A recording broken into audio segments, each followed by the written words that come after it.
Hey guys, Stingor here, back again with another action figure review. Today we'll be taking a look at the Mattel Creations exclusive Masters of the Universe Origins Stingor of the Evil Horde. This, of course, brought to us by the fine folks over at Mattel. I did say just a second ago that it was a Mattel Creations exclusive. Were you not paying attention again? You silly goose, what are you doing? That said, this is another prime example of why Mattel will not get the vintage Masters of the Universe roster done in Origins before we are all dead and in the ground.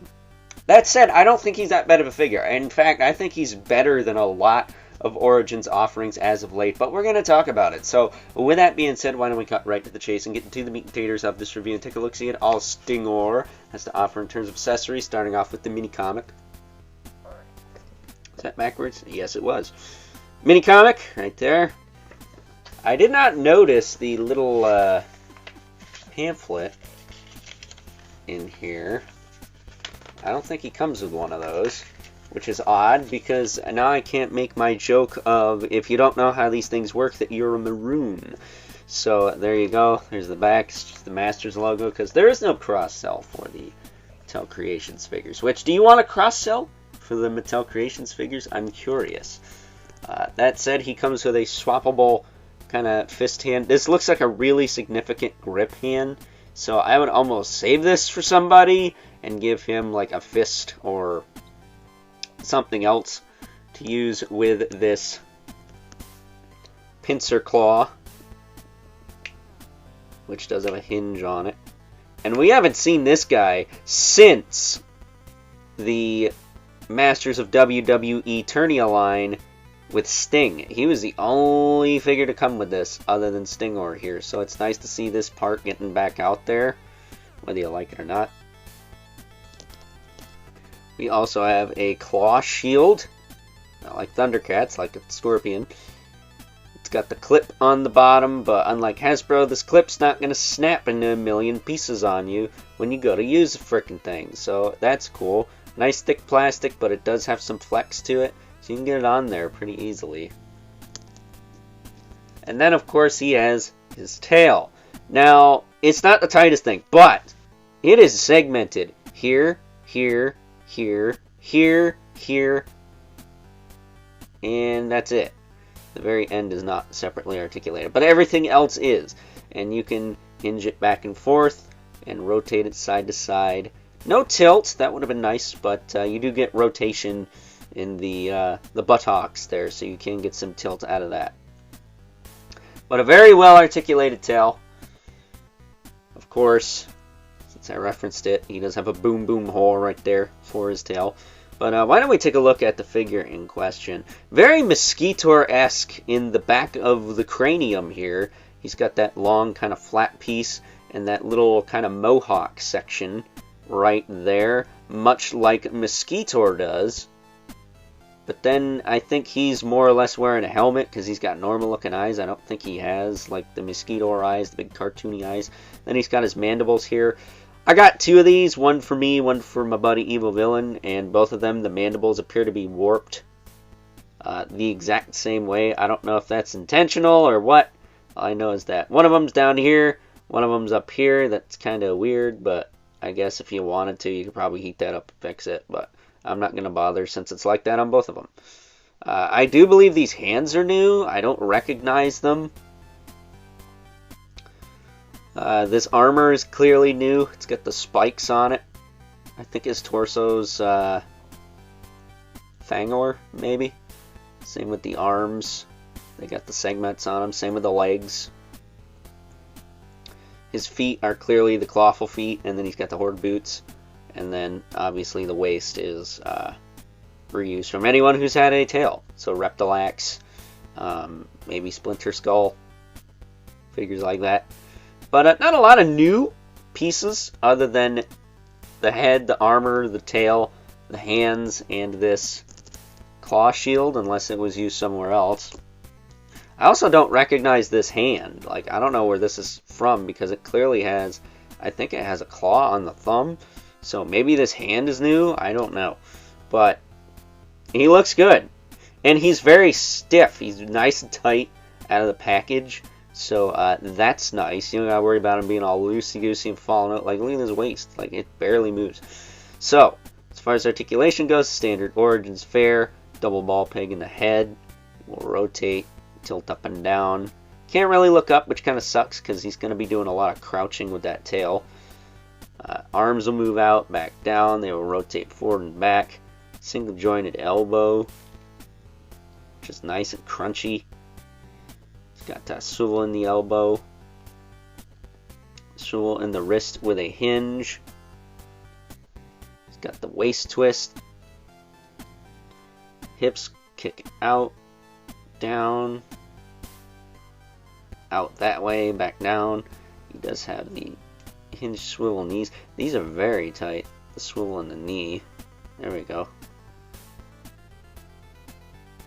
Arguably a little too tight there, buddy. But rest assured you can get it to move. But he does have the crunchy knees. We're used to seeing with these figures. Boot cut. Not the tightest boot cut, but it doesn't really matter. Let's have some schmutz. Both of them had like a decent amount of crud on the one boot. I don't know what's up with that. And then hinge in the foot with a rocker and peg holes at the bottom of the feet. So pretty solid, pretty stable figure. But why don't we gear him up here? He's got the tail. That just plugs into his butt.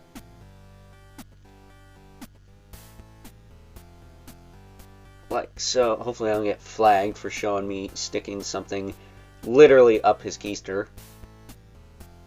There you go. Like I said, it's not a perfect situation here.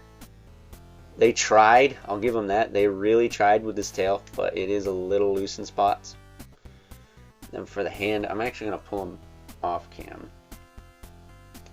Use some behind the camera strength. Where did that other hand go? There it is.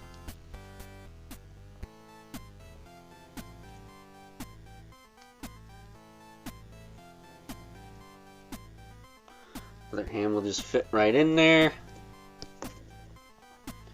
His claw.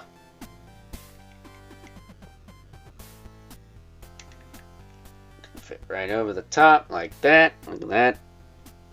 Looking pretty good. And then for the shield you're going to want to put it on very specifically and not bop your microphone. You go to grab it. I like to go under.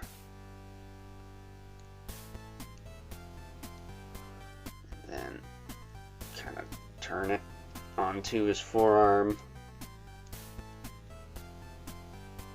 Like that. Now we have Stingor all geared up, which looks really cool. Granted, you're going to want to lean him forward just a smidge because of that tail, but he will stand. I'm glad they gave him the big feet. I'm glad he's got clicky knees too, because if this guy was like Webster, you would not get him to stand for crap. So that is nice. But a very cool figure. Is it a figure of the year though? Maybe. In terms of all these Mattel Creations Origins offerings, this is probably the best one. I mean, it's better than Hero. It's better than Shirilla. It's better than... Who else came out? Voltac. I honestly can't remember who else came out this year from Mattel Creations. I know Dragstore is coming. Anyone's going to dethrone him, probably be him. He's better than that She-Ra 2-pack, in my opinion. I know that's kind of cool because it's got the horse and stuff, but it was not the best. It was not the best 2-pack for your money, I don't think. Better than that commemorative 2-pack, though. I'm not paying $60 for that, even if I had it. But bringing in our two regulars, we got the Mythic Legion's Brother Mandibolith. Right here. And the infamous 11th Spawn, who, as usual, towers over everyone. See, he's not a 5.5-inch figure, but rest assured, Stingor is officially a card-carrying member of the Man in Red and Black Club. I mean, just look at him. It's perfect. So, With that being said, it's time now that we wrap things up with some final thoughts.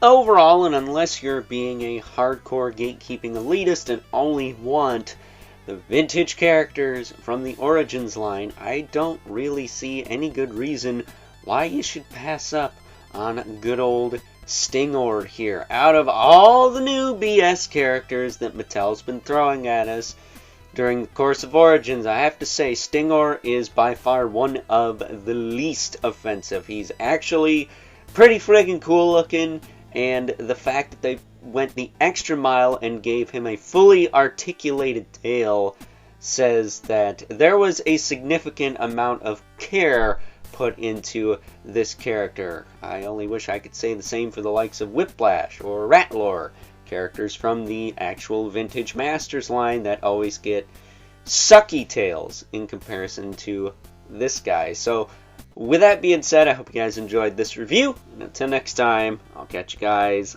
later.